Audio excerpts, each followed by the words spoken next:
Podeis tomar os vossos assentos. Só a Ele, só a Ele, só a Ele, só a Ele, aleluia, só a Ele, graças a Deus.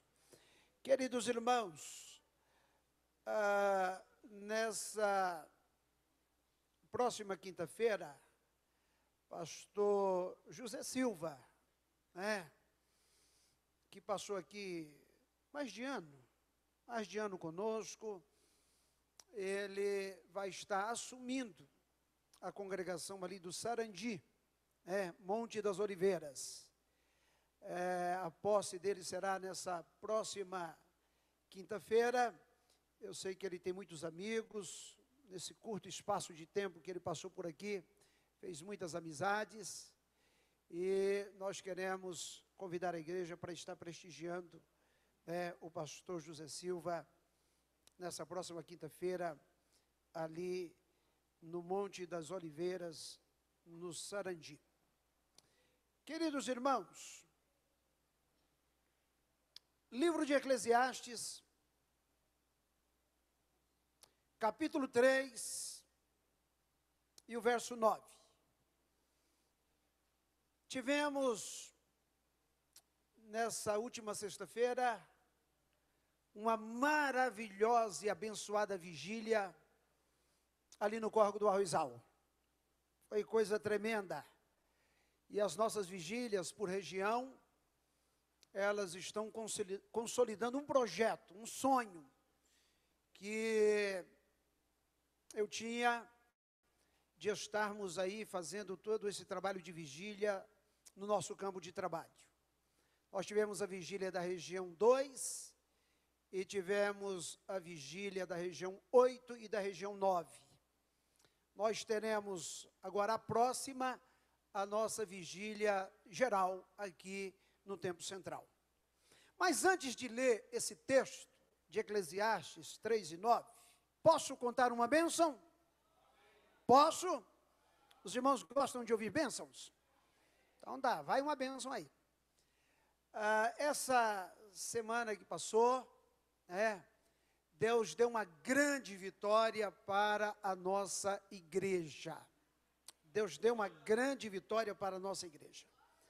Muitos já sabem, mas nem todos sabem. Nós tínhamos o nosso trabalho, como de fato temos, mas ele funcionava num prédio ali no Grande Colorado, e há um ano e pouco nós saímos daquele prédio em razão do aluguel muito crescente.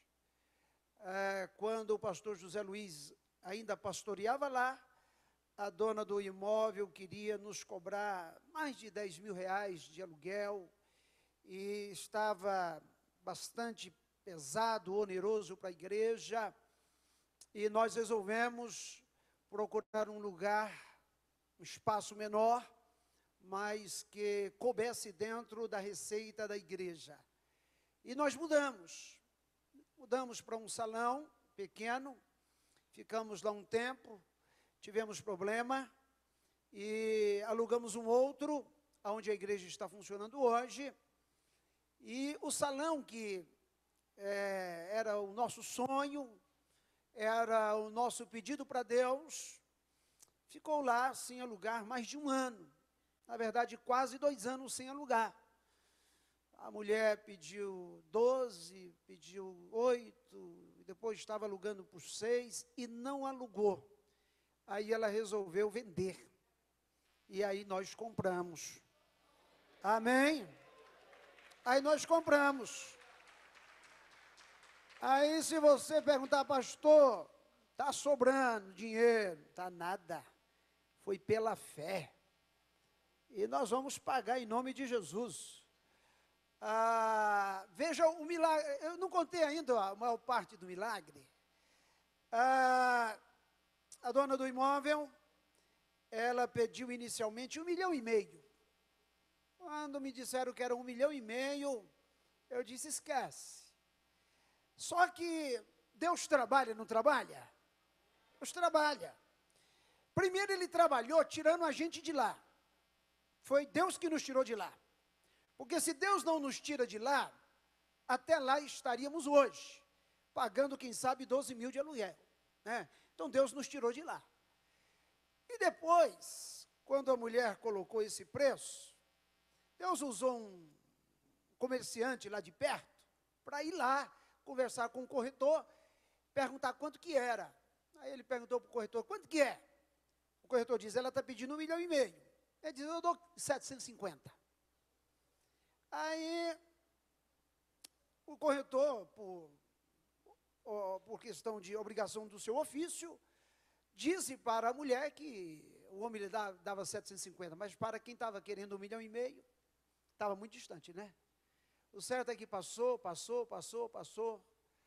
e nada de vender. Aí a mulher perguntou, cadê aquele homem que ofereceu 750? Aí o corretor foi procurar ele, diz, não quer não. Quer não, só estava especulando. Aí o corretor ligou para o pastor Danilo, e disse, pastor Danilo, chegou a hora, a mulher entrega por 750. Aí eu imediatamente conversei com o pastor Mário, reuni a diretoria ficou muito feliz, todo mundo muito contente, e nós acabamos comprando aquele imóvel, e vamos voltar com a nossa igreja para lá.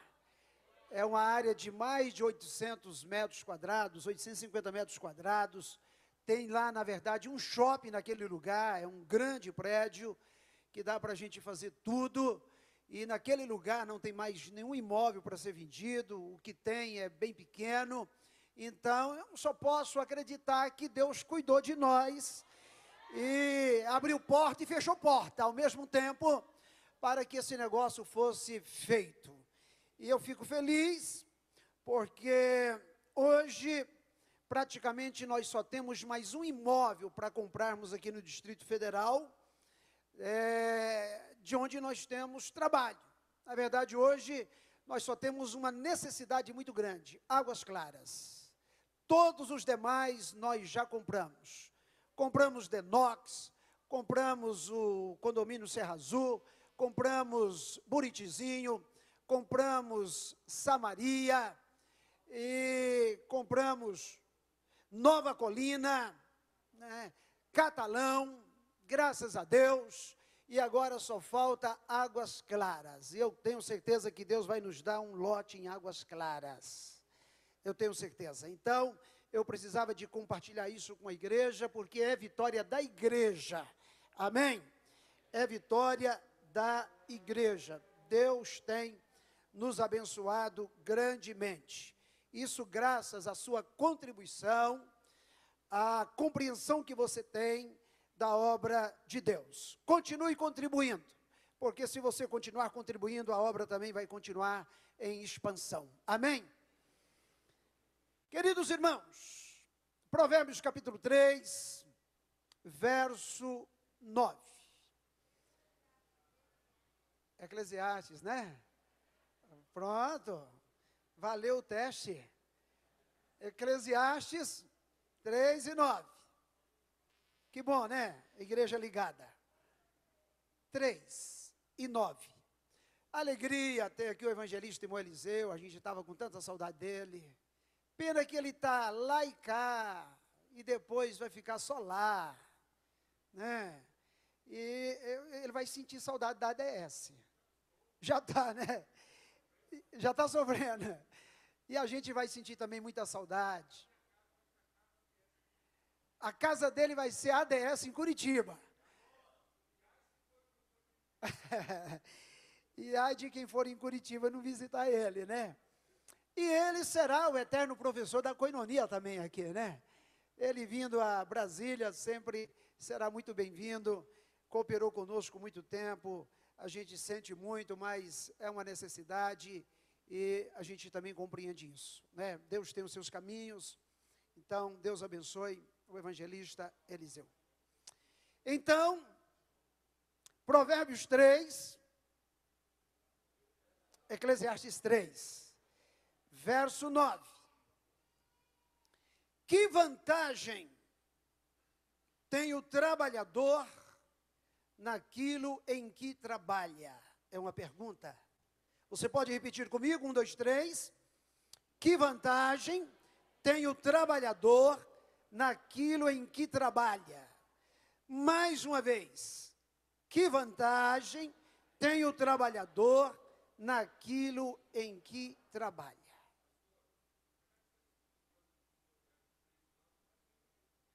Provérbios 3 e 9? Vale a pena? Vamos lá. Provérbios 3 e 9.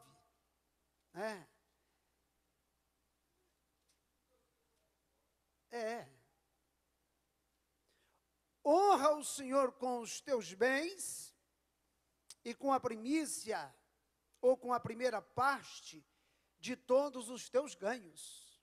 Era para ser lido, né? Graças a Deus. Queridos irmãos, essa pergunta que Salomão faz é a pergunta de um homem vivido. A pergunta de um homem experiente. De um homem que trabalhou, de um homem que construiu patrimônio,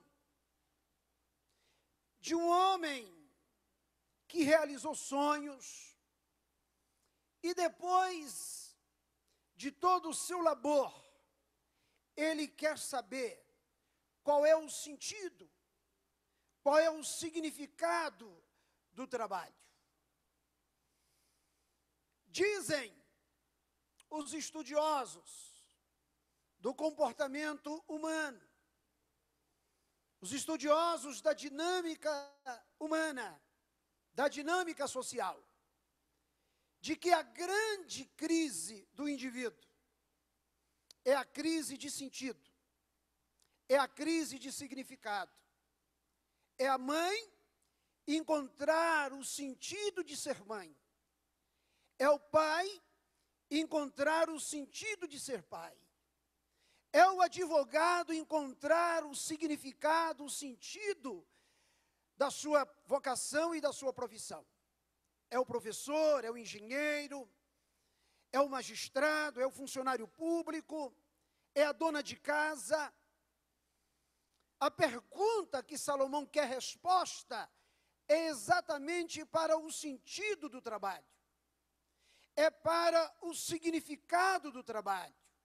Certamente, ele trabalhou muito, ele se esforçou muito para construir todo aquele império, e depois, já no final da sua vida, ele olha para tudo e ele quer saber qual é a vantagem tem o trabalhador naquilo em que trabalha. Eu quero iniciar essa breve reflexão com duas observações iniciais. Aliás, duas verdades fundamentais. A primeira delas, todos nós desejamos encontrar um significado mais profundo nas nossas atividades. Nas nossas atividades profissionais, inclusive. Sentido e significado do nosso trabalho. Porque a pior coisa é você fazer, é você trabalhar, é você realizar, e depois, no final de tudo, ser um desiludido, ser um frustrado, achando que o seu investimento não valeu a pena, achando que o seu trabalho de mãe não valeu a pena, que o seu trabalho de pai não valeu a pena, que o seu trabalho de educador não valeu a pena, que o seu trabalho de servidor público não valeu a pena. Eu acredito que essa é a grande crise daqueles que laboram, daqueles que trabalham, seja em uma atividade qualquer. E a gente vai ver a Bíblia o tempo todo nos aconselhando a encontrar sentido naquilo que nós fazemos, a encontrar significado naquilo que nós fazemos, seja uma tarefa mínima ou seja uma tarefa complexa. Nós queremos sentido, nós queremos significado para o nosso trabalho. E nós sabemos que as recompensas financeiras, elas já não são as únicas. E para muitas pessoas, já nem é a mais importante num processo de trabalho, num processo de dedicação. Tem coisa mais importante do que a recompensa monetária pelo trabalho prestado. É você encontrar sentido naquilo que você faz. Porque quem encontra sentido naquilo que faz, ele é capaz de fazer qualquer coisa, mesmo que o retorno financeiro para o trabalho executado não seja desejado. Essa é uma verdade extremamente importante. A segunda verdade é que o sentido do trabalho, o significado do trabalho, é uma combinação de coisas, é uma combinação de fatores que precisam ser levadas em conta a fim de gerar a satisfação devida, a fim de gerar o contentamento devido. Quando eu fico olhando, por exemplo, para Paulo, que sofreu tanto na obra missionária, que sofreu tanto enfrentando prisões, enfrentando naufrágios, enfrentando açoites, como Paulo era alegre no trabalho que ele fazia. Quando ele despedia dos presbíteros da cidade de Éfeso, ele fora advertido pelos presbíteros de Éfeso, de que se ele fosse para Jerusalém, certamente prisões, perseguições e morte o aguardaria. Ele disse: gente, eu não tenho a minha vida por preciosa. Eu quero, na verdade, completar a carreira, a chamada para a qual eu fui chamado. Ele se realizava na pregação do Evangelho. Pregar o Evangelho para ele não era tarefa difícil, não era tarefa complexa. Ele se realizava naquilo que ele estava fazendo. E às vezes nós podemos não encontrar sentido até mesmo naquilo que nós gostamos de fazer. Exemplo, Marta. Jesus chega na casa de Marta, Maria e Lázaro. E Maria imediatamente vai para os pés do Senhor Jesus. E Marta, ansiosamente, anda de um lado para o outro, num ativismo incontrolável, num ativismo cheio de ansiedade, cheio de perturbações e de preocupações. Ela chega a perder a paciência com o mestre, quando ela diz para Jesus: mestre, não vês que estou sozinha a cuidar, a servir a casa, enquanto que Maria está aí, sem nenhuma iniciativa, sem me ajudar? Jesus disse: Marta, Marta, por que você está tão fadigada, tão ansiosa? Maria escolheu a melhor parte, a parte que nunca lhe será tirada. Marta estava fazendo aquilo que ela gostava de fazer, fazia parte da personalidade dela, do caráter dela. Ela era uma mulher do labor, mas de repente, aquilo que era agradável se tornou desagradável. Ela se ressentiu daquilo que estava fazendo e não se realizou naquilo que ela efetivamente estava fazendo. Isso pode acontecer conosco, mesmo dentro de uma carreira, mesmo dentro de uma profissão que nós gostamos. Agora, como é que nós fazemos para encontrarmos o sentido do trabalho? Para encontrarmos o sentido daquilo que nós fazemos? Pelo menos 3 coisas são fundamentais.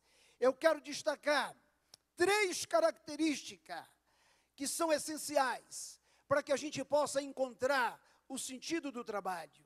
O primeiro é o senso de missão. É a coisa mais importante. Senso de missão. Missão enquanto compromisso de cooperarmos com Deus. Amém? Missão no sentido de cooperarmos com Deus, de que os frutos do nosso trabalho, eles trarão implicações abençoadoras na vida de pessoas. Você tem que levantar na segunda-feira pela manhã, sabendo que aquilo que você vai fazer, de certa forma, é uma semeadura na vida de alguém que será objeto do seu trabalho. E que o teu trabalho, ele não visa apenas dar o retorno financeiro no final do mês, mas ele visa abençoar vidas. É a professora em sala de aula, com a consciência de que aqueles alunos que estão ali, amanhã serão advogados, amanhã serão magistrados, amanhã pode ser um missionário, amanhã pode ser um pastor, amanhã pode ser um professor. E quando você faz com senso de missão, você se alegra nisso. Quando você não tem senso de missão, todo o trabalho fica pesado, todo o trabalho fica difícil. Eu acredito que todos nós já passamos por uma crisezinha com relação ao nosso compromisso de cooperarmos com Deus, no sentido de que os frutos do nosso trabalho tenham implicações abençoadoras na vida das pessoas. Eu, pessoalmente, já tive as minhas crises. Crise de pai, crise de pastor, crise enquanto atuava na iniciativa privada, as mais diversas crises. Mas você não pode ficar na crise. Você não pode permitir que essa crise se torne patológica. Você tem que sempre redescobrir o sentido, o significado do seu trabalho, a partir do seu senso de missão. Portanto, eu exorto nesta noite aos professores desta igreja, Vitória. Eu exorto nesta noite as donas de casa da nossa igreja, Vitória. Eu exorto nesta noite aqueles que são servidores públicos, Vitória, alegria, senso de missão, de que você está cumprindo uma missão. E esse senso de missão, ele é muito importante, ele faz a diferença. Dizem que foram fazer uma matéria com aqueles que trabalhavam em projetos espaciais de levar o homem à Lua.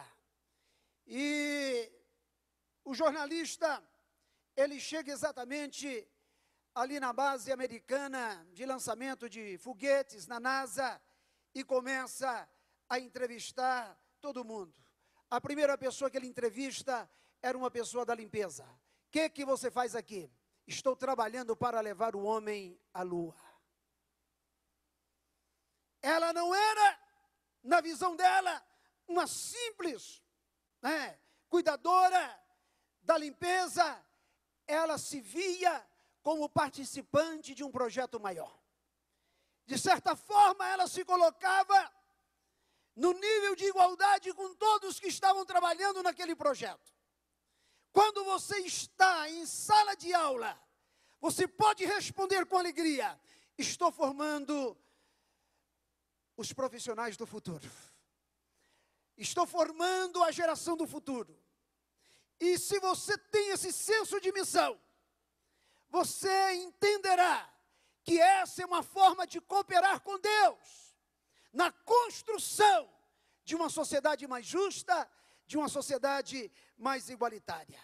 Senso de missão que reparta os benefícios dos nossos esforços com o nosso próximo, que às vezes não faz o mesmo que nós fazemos. Na diversidade, nós acabamos nos completando. Se você tem a cidade limpa, se alegre, porque tem alguém que está fazendo esse trabalho. Sabe de uma coisa? Eu pensava, mês da frutificação no trabalho, a gente não vai ter muita coisa para falar. E de repente eu descubro que há um manancial, há um arsenal na Bíblia, falando sobre o trabalho praticamente o tempo todo. do Gênesis ao Apocalipse. A mensagem do primeiro culto fala do homem no jardim, cultivando, arando a terra. E a Bíblia continua falando da importância do trabalho enquanto missão, do trabalho enquanto cooperação, no trabalho enquanto compartilhamento dos nossos esforços, para que o nosso próximo seja abençoado. Coisas que às vezes nós não fazemos. Eu fico pensando, o médico gasta, em média, 10 anos, para que finalmente ele esteja definido na área que ele quer atuar. São 10 anos de dedicação, são 10 anos de estudo exaustivo. E às vezes você vai lá, com a dor que te incomoda tanto, ele olha para você e te prescreve, e a dor vai embora. Meus irmãos, o médico, ele coopera com Deus, ele reparte os seus esforços para abençoar vidas. Eu sou pastor, com muita alegria. Qual é o meu senso de missão? O meu senso de missão, conquanto às vezes eu possa perceber que uns vão mais rápido, outros nem tanto, mas o senso é o mesmo senso que Paulo teve. Paulo diz, olha, eu estou sofrendo dores, como que de parto, aleluia, até que Cristo seja formado em vós. Senso de missão. Essa é a minha grande responsabilidade. Por isso eu não posso cansar de pregar o mesmo sermão, de ser repetitivo, de dizer a mesma coisa. Porque Paulo também diz, eu não canso de dizer as mesmas coisas, porque é para o vosso proveito. O problema é que a gente tenha o senso de missão. Agora, quando você tem senso de missão, você sabe que você vive aos cuidados de um Deus. Amém? De um Deus doador, de um Deus que, de certa forma, te criou e cuida de você. E quando você tem a certeza de que vive aos cuidados de um Deus todo cuidador, você não tem dificuldade de compartilhar, você não tem dificuldade de repartir. A Bíblia diz que é bom repartir com bastante gente. Reparta o que você tem, diz Eclesiastes, com 7, e até com 8. Repartir o quê, pastor? Repartir um abraço, repartir um aperto de mão, repartir uma exortação que Deus colocar na sua boca, repartir uma palavra de ânimo, chegar para alguém e ser instrumento de Deus para a vida desta pessoa, para poder abençoá-la. Quando você perceber que ela está triste, quando você perceber que ela está angustiada, reparta, reparta com 7, reparta com 8. Queridos, tem coisa que se multiplica a partir da divisão. Tem coisa que cresce na medida em que nós compartilhamos. Tem coisa que cresce na medida em que nós liberamos. Qual é o mar mais egoísta que existe? O mar mais egoísta que tem é o Mar Morto. Não tem vida no Mar Morto. Não tem vida dentro do mar e não tem vida às margens do mar. Quem vai no Mar Morto só vê deserto, porque o Mar Morto não aprendeu a atuar no ciclo da vida. Ele nega, ele não dá aquilo que a vida precisa. Ele não oferece aquilo que a vida precisa. Mas você já chega no Mar da Galileia, que é um mar muito menor, é cheio de peixe, é cheio de vida, porque o Mar da Galileia aprendeu a dar.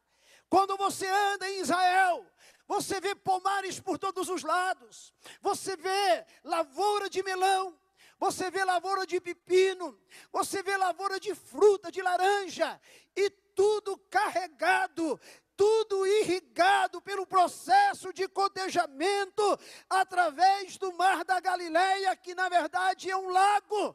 Quem doa multiplica a vida, quem doa se manifesta através de outras vidas. E a gente precisa de compreender isso. O próprio Jesus tinha uma compreensão muito grande disso. Quando os discípulos disseram, o Senhor não vai morrer, ele diz, vocês não sabem o que vocês estão falando.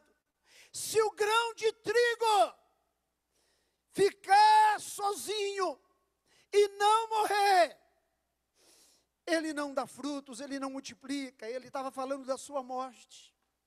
Ele diz, é necessário que o grão morra, para que ele possa gerar vidas. Queridos, se nós queremos frutificar no trabalho, nós temos que aprender a depender dos cuidados de Deus, e na mesma perspectiva, compartilhar, repartir com bastante gente aquilo que Deus tem nos dado. Hoje a gente, no nosso momento missionário, nós tivemos aqui aquela construção daquela ponte, daquela passarela ali no Gibão. O testemunho da nossa irmã, que alegria que ela estava. Ei, querido, para você levar alegria, você não precisa necessariamente chegar com o dinheiro, você tem que chegar com a sua presença e se apresentar. Senso de missão. E tem mais, querido. Alguém que você ajuda hoje, poderá ajudar você amanhã. Amém? Alguém que você ajudou hoje, poderá te ajudar amanhã. Pastor, isso não é muito verdade, não. Eu ajudei fulano, que decepção. Você pode ter decepcionado com ele, mas Deus levantou outro no lugar dele para te abençoar. Deus levantou outro no lugar dele para poder te abençoar. Talvez não foi ele diretamente, mas Deus levantou outro para poder te abençoar. Eu acredito que o jeito de nos prepararmos para as dificuldades do futuro é exatamente semeando em vidas. Jesus falou na sua parábola a respeito do administrador iníquo, mas ali ele queria ensinar um princípio, o princípio da cautela, o princípio exatamente da sabedoria. Aquele administrador iníquo sabia que ia ser demitido, e aí ele começou a acertar contas com os credores. Quanto que você deve? Devo 200, anota 100. Quanto que você deve? Anota 50. Quanto que você deve? 300, anota 200. O que ele estava pensando? Eu vou ser demitido. Jesus não está ensinando a fazer isso, ele está falando de um princípio. Ele está falando de um princípio. E nesse sentido ele diz, os filhos das trevas são mais prudentes do que o filho da luz. Aquele homem sabia que no dia em que ele fosse demitido, alguém tinha que estender as mãos para ele. E quem ia estender as mãos para ele? Aquele a quem ele abençoou. Nós precisamos de nos preparar para o dia de amanhã. E nos preparar para o dia de amanhã é exatamente investirmos, compartilharmos, dividirmos com o nosso irmão. Diz o texto de Eclesiastes 11:12, pois você não sabe que desgraça poderá cair sobre a terra. Então, o primeiro senso é o senso de missão. Em segundo lugar, o trabalho é uma fonte permanente de experiências de relações satisfatórias. E nesse sentido, o trabalho aproxima pessoas e cria parcerias existenciais. Quantos ambientes de trabalho é a família do trabalhador? Ele vai para o trabalho, sai de um lar conturbado, de uma relação conturbada, e ele vai para o trabalho, esperando encontrar aquilo que ele chama a segunda família dele. E isso é uma verdade, é uma possibilidade que o trabalho cria, possibilidade de aproximações. E uma das maiores carências do ser humano é exatamente a socialização saudável. Eu e você precisamos de gente para ser gente. Amém? Precisamos de gente para nos humanizarmos. E a plena realização humana, ela não pode prescindir desse triângulo formado pelo eu, pelo divino e pelo próximo. Numa integração de absoluta abnegação de cada um de nós em favor dos outros. Vários textos da Bíblia nos estimula, nos exorta a essa parceria existencial, a essa parceria na caminhada. Queridos, somos todos irmãos em uma mesma caminhada. Somos todos irmãos numa mesma jornada. Uns estão com a vida mais tranquila, é verdade. Outros estão com a vida mais arrochada. Mas amanhã, investe. Você está lá, bem tranquilo, e o outro está no arroxo. E para isso a gente precisa de aprender a estabelecermos parceria na nossa existência. Olha o que diz a Bíblia: servi uns aos outros, levem os fardos pesados uns dos outros, sejam mutuamente hospitaleiros, sejam bondosos uns para com os outros, ore uns pelos outros, edifiquem-se uns aos outros, encorajem-se uns aos outros. Olhe para cá, querido. Se você não sabia, fique sabendo, né? Como é que Deus abençoa este mundo? Como é que Deus abençoa as pessoas? Como é que Deus abençoa as famílias?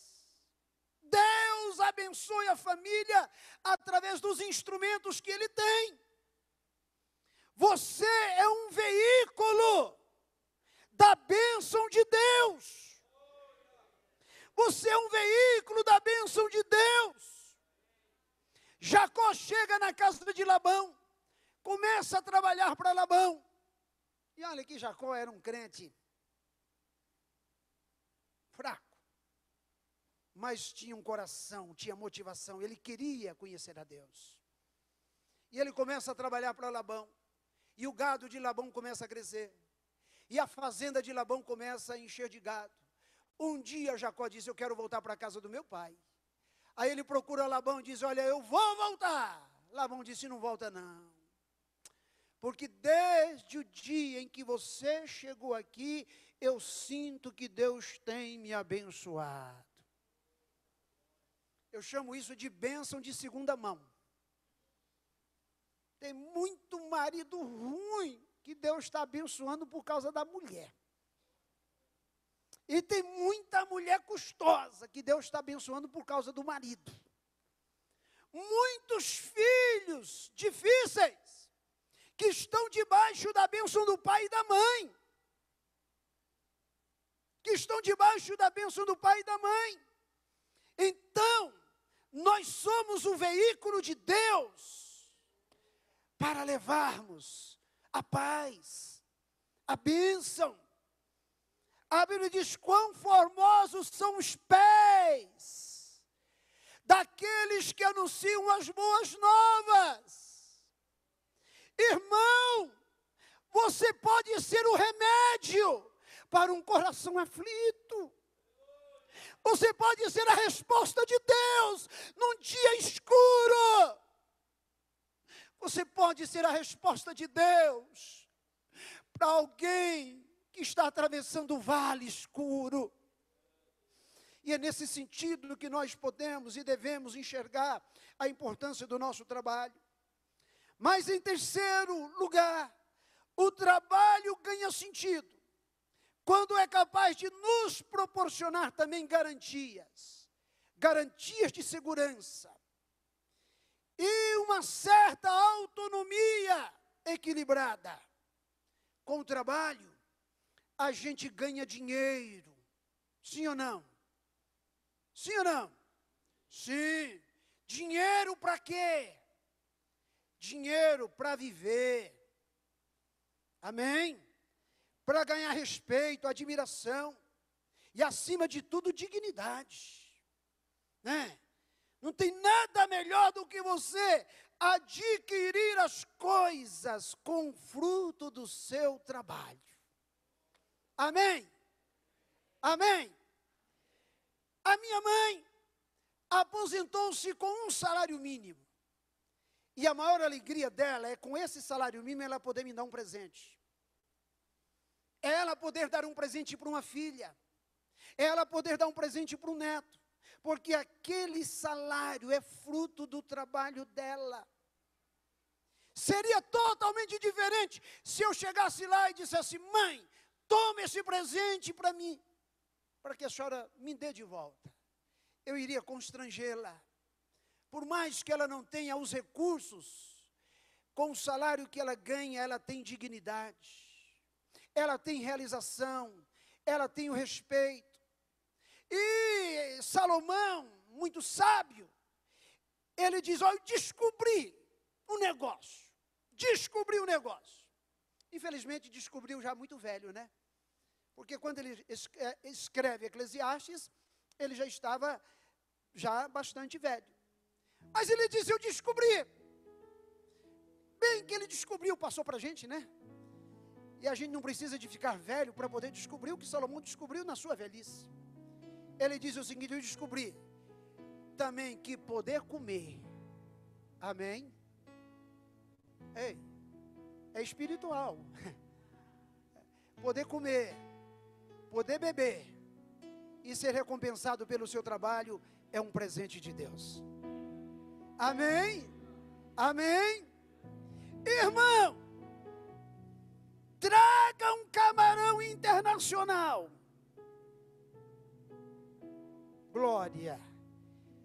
Com uma limonada suíça. Senta você e sua família. É de Deus ou não é de Deus? É de Deus ou não é de Deus? Traga-me um pintado assado. Oh, glória. É de Deus ou não é de Deus? Salomão está dizendo que é de Deus. Agora, talvez não seja de Deus. Uma picanha muito gordurosa, pastor Mário. Pastor Mário é o homem da picanha.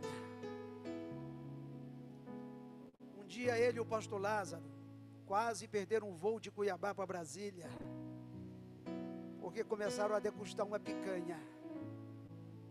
E aí o alto-falante: senhor Lázaro e senhor Mário, última chamada. E eles lá com a picanha no primeiro corte. Eles ficaram lá, não abriram mão. Devia ter suas razões, né? Mas enquanto eles puderam esperar, e esperaram por eles. Isso é dádiva de Deus ou não é dádiva de Deus? É dádiva de Deus. O problema é que para nós o comer é material e o cantarino é espiritual. O problema é que para nós o orar é espiritual e o almoçar é carnal. Por isso a gente tem dificuldade de compreender essa dádiva de Deus. E Salomão e eu descobri que é presente de Deus poder comer, amém? E poder beber e ser recompensado pelo seu trabalho. Para uma pessoa saudável, deixa eu fazer uma pesquisa aqui, Datafolha, bem rapidinho. Para uma pessoa saudável, digam a sinceridade, digam com verdade, tem coisa melhor do que comer, sim ou não?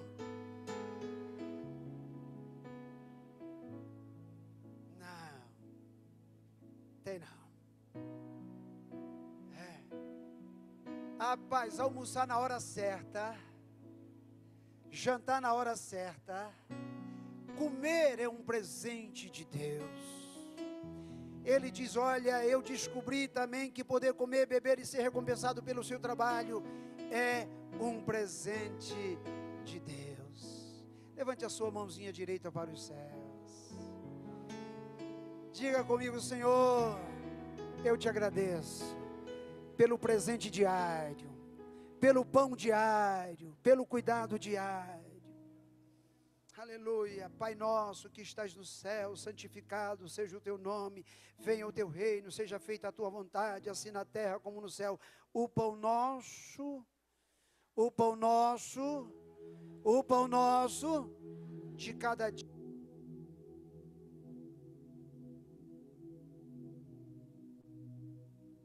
O pão nosso de cada dia nos dá hoje. Portanto, que vantagem tem o trabalhador naquilo em que se trabalha? Primeiro, tendo senso de missão. Segundo, entendendo o trabalho como fonte permanente de experiências, de relações satisfatórias. E em terceiro lugar, o trabalho ganha sentido quando é capaz de nos proporcionar alegria, realização, prazer. Isso é um presente de Deus, segundo Salomão. Fique em pé em nome de Jesus. Nosso ministério de louvor.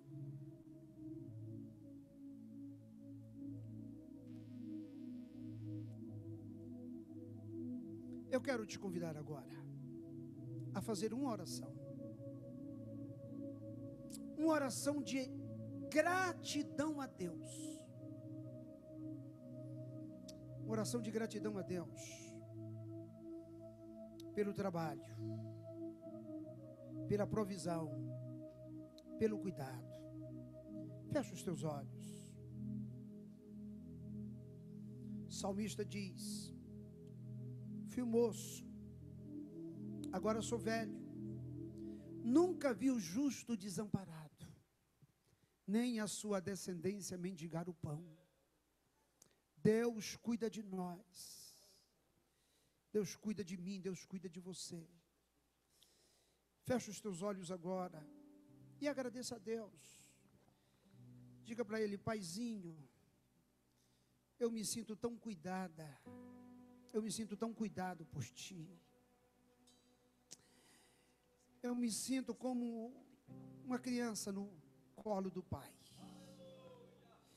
Eu me sinto como uma criança no colo da mãe. Eu me sinto como um filho abraçado pela mãe, abraçado pelo pai. Ele disse: pode a mãe esquecer o filho que amamenta? Ele disse: é impossível. Mas ele diz: mas ainda que essa mãe venha esquecer o filho que amamenta, eu jamais me esquecerei de vocês. Eu cuido de vocês. Eu protejo vocês. Eu zelo pela segurança de vocês. Eu zelo pela família de vocês. Aleluia. Agradeça a Deus. Pai, nós te exaltamos.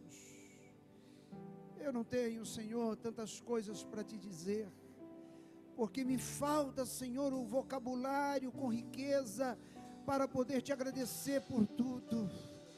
Mas eu posso te dizer muito obrigado, Senhor. Obrigado pelos teus cuidados, pela tua providência, pela tua bondade, pelo teu amor e pela tua misericórdia. Eu sei que o Senhor cuida de mim. Eu sei que o Senhor cuida da tua igreja. Eu sei que o Senhor cuida dos teus filhos. Muito obrigado. Muito obrigado. Muito obrigado. Cante. Eu preciso aprender um pouco aqui.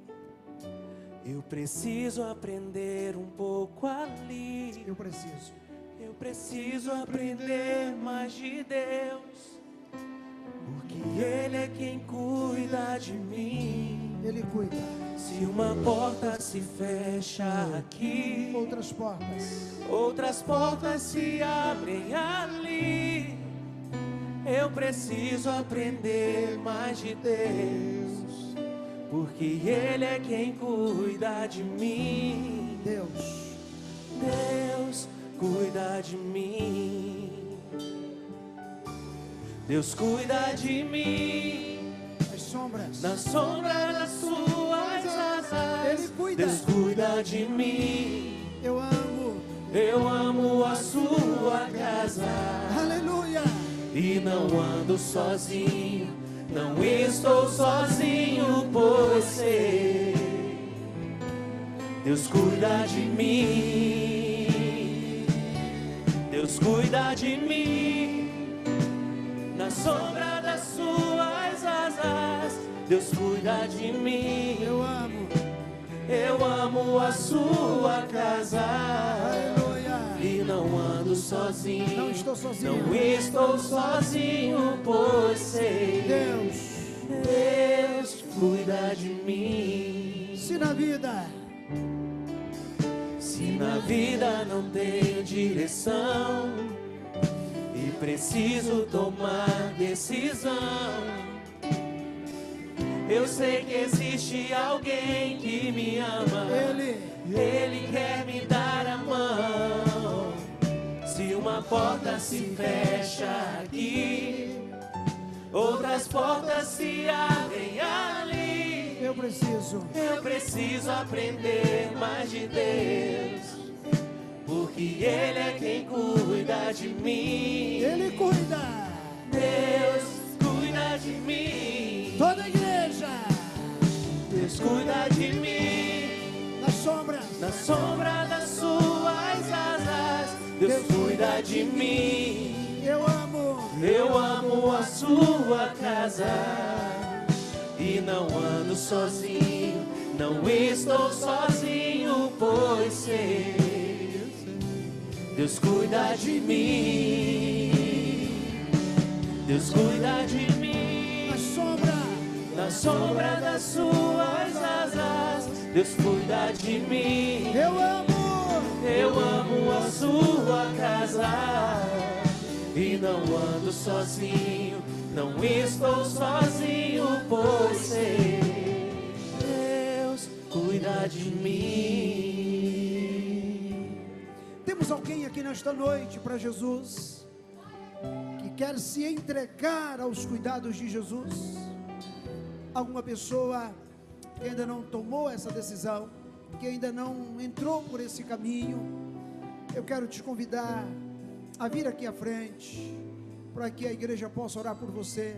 Temos alguém nesta noite que quer tomar essa decisão importante, que ainda não tomou? Você pode nesta noite entregar a sua vida a Jesus. Temos alguém? Se não temos, Deus te abençoe. Curve a tua cabeça. Que a graça de nosso Senhor Jesus Cristo, o amor de Deus nosso Pai, a comunhão e a consolação do Espírito Santo seja com todos, desde agora e para sempre. E todos dizem: Deus te abençoe. Uma semana de bênção, de paz, lá debaixo da graça de Deus. Deus cuida de mim. Na sombra das suas asas, Deus cuida de mim. Eu amo a sua casa. E não ando sozinho, não estou sozinho, pois sei, Deus cuida de mim. Deus cuida de mim. Na sombra das suas asas, Deus cuida de mim. Eu amo a sua casa. E não ando sozinho, não estou sozinho, pois sei, cuida de mim.